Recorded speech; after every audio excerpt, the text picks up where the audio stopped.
the iPhone is that if you want to check snow conditions on the mountain, there's an app for that. And here we are in 2026, and there's definitely an AI agent for that.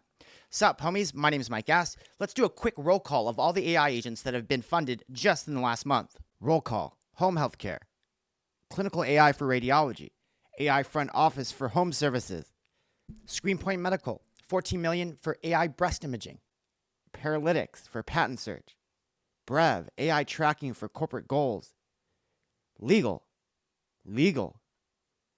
AI for documentation, Sierra, which raised nearly $1 billion to offer the enterprises the entire AI experience. That last company, Sierra, is noteworthy because in their latest product, Ghostwriter, they actually allow users to create agents from scratch. Let's have a quick look. Service team. Let's start by prompting Ghostwriter to create a customer service agent from scratch. I'll start by connecting Shopify and Amazon Connect to Sierra. Once I've connected those systems, I'm starting from scratch, and I'll prompt Ghostwriter to connect to those systems and create a fully functional customer service agent. All I need to do is tell Ghostwriter what I want the agent to do. In this case, I want the agent to be able to track orders. Where's my stuff? I want to enable customers to be able to cancel or change their shipping address as long as the order hasn't left the fulfillment center. So you can create agents on demand. You can create a patent search agent and raise $40 million. You can create AI agents for the home office and raise $100 million. But what do all these agents do? I'm going to attempt to answer at least a portion of that question today. It's important to note that I chose the companies for this video because the likelihood that they're not creating their own AI models is high. With the exception of maybe the breast imaging company and the radiology company, the vast majority of the companies we spoke about so far are likely creating either a custom version of a frontier model or existing LLM, or the harness or harnesses for those models. So let's start with the Pi coding agent. This is the agent that's at the heart of OpenClaw. It's a good example because it's open source. I actually did a video last week where I covered how it was built, so please check that out. The link will be in the description. But if you go to the source code of Pi Mono, or the Pi coding agent, you'll see what makes the coding agent a coding agent, or what gives texture to the fact that it's a coding agent. And you can start with the systemprompt.ts file. So this is where it's all spelled out.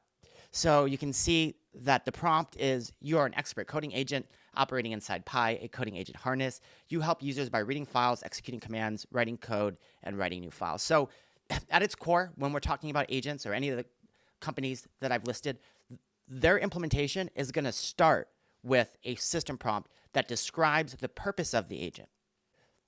Okay, so the next piece that kind of makes an agent is the harness. I don't want to understate kind of the importance of the harness here. These are just some of the things that the harness for the Pi coding agent manages: session persistence, compaction, execution environment, skills and prompt templates, system prompt. Actually, in this instance for the harness, we have a separate one that integrates certain skills. So a lot of the breadth and the robust nature of an agent is contingent on the degree to which the harness is prepared. And it'd be my position that many of the companies we just mentioned, kind of in the opening, would have a pretty evolved harness for them to be competitive in the space. Probably a good time to mention the Hermes agent. I recently found out about this product. I haven't spent a lot of time with it, but I'm hearing a lot of good things. And I'll share a link to the Hermes agent, and it'd be cool if somebody plays around with it and lets me know what their thoughts were with it. There are other approaches that differ from the structure of an agent that we've kind of discussed. I think I'll let Christina from OpenAI discuss for you guys the OpenAI, or the agent builder product that they launched almost a year ago now. Hi everyone, this is Christina from OpenAI. Welcome to Agent Builder 101. Agent Builder is a new visual tool for building AI workflows. You connect nodes and create agents without writing any code. So you can start from templates or build your own from scratch. And it also comes with built-in evals, so you can test and understand how your agents perform. Basically, it's your all-in-one space to design, test, and launch AI agents visually and fast. Every workflow starts with a start node where you can set input variables or state variables. And today, for the travel agent, the defaults are great. Next, I'll connect a classifier agent. I'm going to be building a specialized itinerary agent in addition to a specialized flight agent. And so I want to first determine which agent I should route to. In the second approach, which was pretty in vogue until very recently, stuff like LangGraph, you would basically create a DAG or directed acyclic graph where each node represents a different model. And the composite of this graph is a really good structured agentic result. So we've discussed kind of a more advanced agent in harness with PyCoding agent. We discussed kind of these previously in vogue DAGs, these agentic workflows, something like N8N. The last thing I want to talk about, because we saw companies that were funded, like Notomi, for example, did a couple $100 million last month.